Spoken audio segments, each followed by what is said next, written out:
Good day, love.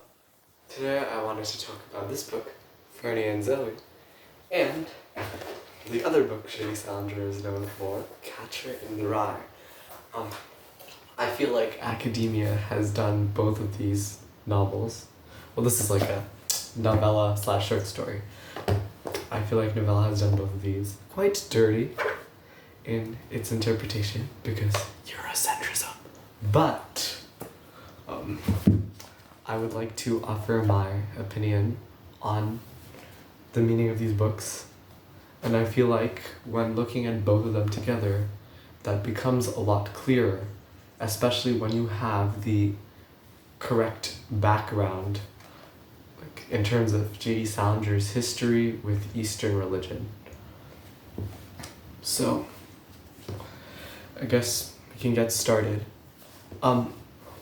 When discussing Catcher in the Rye, a lot of people bring up the pond and the ducks, and in my opinion, the pond and the ducks is like, it's a metaphor that embodies the thesis of Catcher.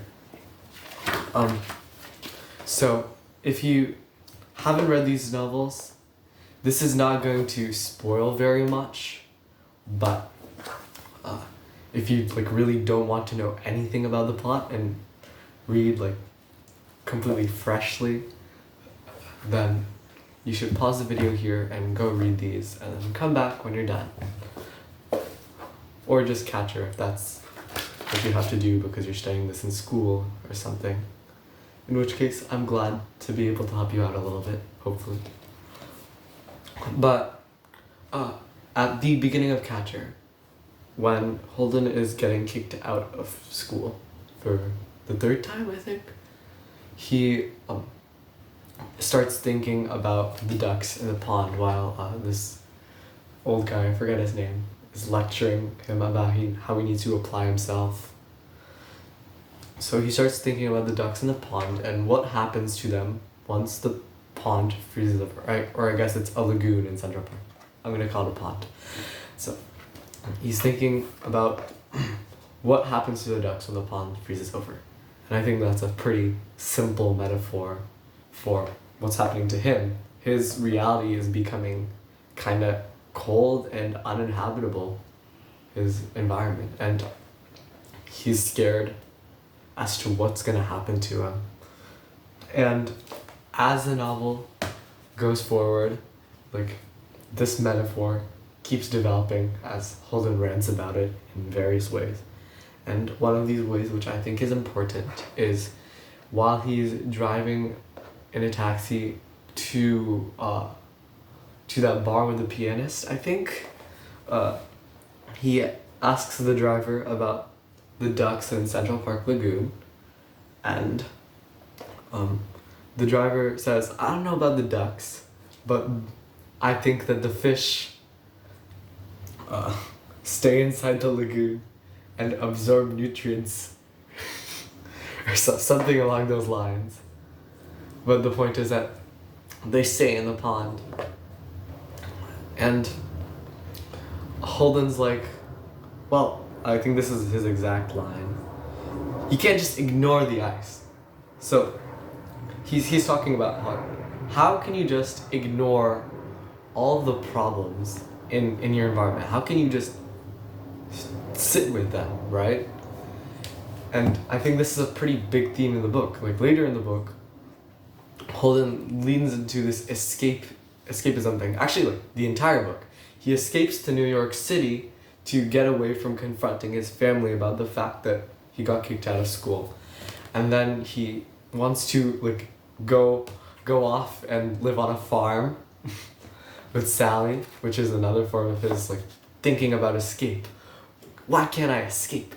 And then finally, this is a major point in the book.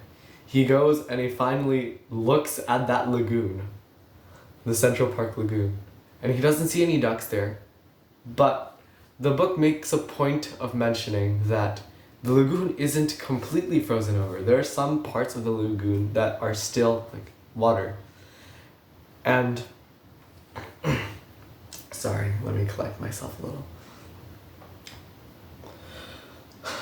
Like the fact that there's still water in the lagoon, it's not completely frozen, represents the fact that there are still parts of his environment that aren't inhospitable, parts of his environment which he can find joy in.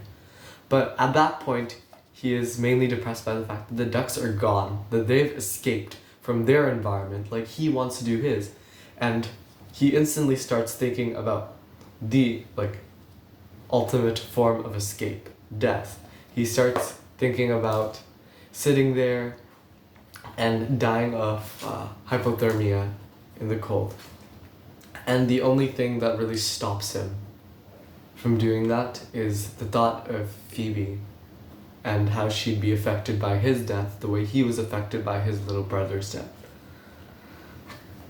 And then he goes and meets Phoebe, and Phoebe says, "You don't like anything that's happening," when he starts complaining about all the problems in his life, his environment. And then I think in the thesis of the book, or what I think is the thesis, Phoebe tells him, don't go. And it starts raining, and she puts his hunting hat on him, which is a huge symbol, by the way, which you know about when you read the book, because it's emphasized a lot. But she puts his hunting hat on him in the rain, shielding him from the rain, and he decides not to leave. He tells her, "I'm not gonna go, I'm gonna stay." So that's kind of emblematic of his decision in that moment to stop trying to run away and to face his environment, even if it is less inhabitable than it used to be. He's deciding to confront and face the fact, because of the fact that there is still warmth in his environment. The pond isn't completely frozen over. There's stuff like Phoebe, which he sees as a point of warmth, which literally, when he sees the ducks that float away, he thinks about Phoebe, and that's the reason why he doesn't just sit there and die of hypothermia. Hypothermia, sorry. But, yeah, so in the gesture of putting the hat on Holden, Phoebe is kind of telling Holden, don't try and run away. Face your environment, face your life however you can, but you have to face it. You can't just have these fantasies of running away to a farm or something along those lines. And there is quite the same message in Franny and Zooey, which you should really read, by the way. It's a wonderful short story. It's my favorite short story, actually. Especially Franny. Well, it's kind of two short stories, but they're connected. So in Franny and Zooey, Franny becomes disillusioned with her college life, and she decides to run away from it like Holden. And she decides to quit the theater, which is a huge part of her life. She says, "Oh my God, I cannot stand the ego that goes into this. I cannot stand myself in the theater, wanting the praise of this huge audience." So she leaves the theater, she leaves her school, and she's at home, depressed. And her brother Zooey essentially tells her, go back up there and face the stage. And just because, and it's another point of this is she's complaining that people perform in the theater in a way where they're trying to show off or be liked, rather than playing the role the way the role should be played, in her opinion. And Zooey tells her, go up there and play the role the way that you think the role should be played, and just face it. Go up there and face the music. And that is a common thread through both of these books, in my opinion.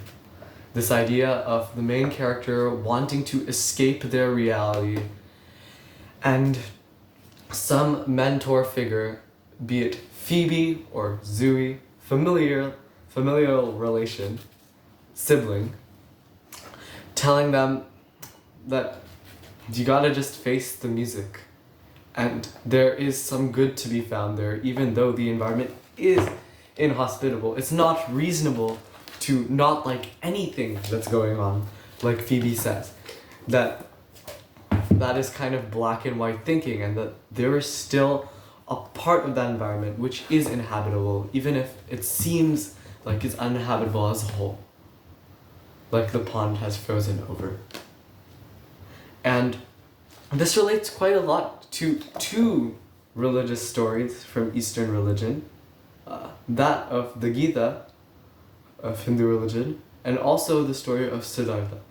So Holden's relates a little bit more closely to the story of Siddhartha because Holden is very, very obsessed with this idea of decay, right?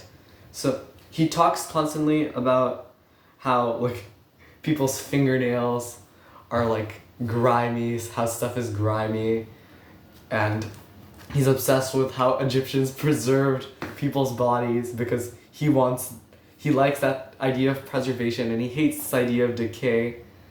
Like it comes up a lot more in the story, but I can't think of specifically the level right now, but it's pretty clear that he is obsessed with this idea of decay and he hates it. He can't stand it, but it happens and he doesn't know how to deal with that. And that mirrors very closely Siddhartha's experience.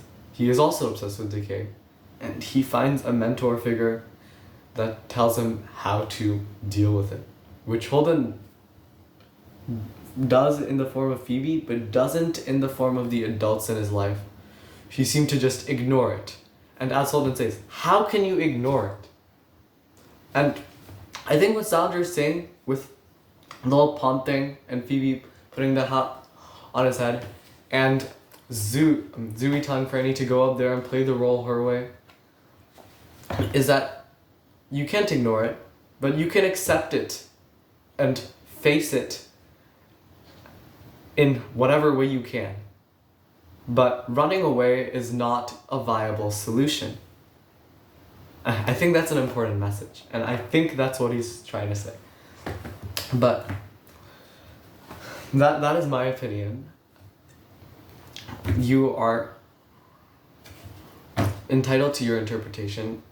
Academia is entitled to its interpretation from its weird Christian lens. But I think the fact that... Oh, also, sorry, I forgot to talk about the second story, which I think relates more closely to both of these. The story of the Gita, where Arjun, he doesn't want to fight. He has to fight a war against, his kin. And he thinks, oh my god, how can I kill these people? How can I wound these people? I can't do this, right? But he's fighting for it's implied that he's fighting for the right cause. Of course in war, it's a little bit less black and white than the right and wrong cause. But in this case, for the sake of this, story, he is fighting for a good cause. And Krishna tells him, look, dude, you gotta... I know it's hard, but you have to face the music and fight. And that is the main message of that text. That is the main message of these texts, in my opinion. So that's my interpretation of these two novels. I hope that it resonates with you, and I hope that it helps you with maybe your personal interpretation or whatever academic writing you have to do on more probably Catcher. But yeah, thank you for listening for these 14 minutes of me rambling my stream of consciousness. And also, thank you to the one friend of mine who kind of helped me form a lot of these ideas and led me down this line of inquiry of Eastern religion and how it relates to these two novels. You know who you are. So thank you, and bye.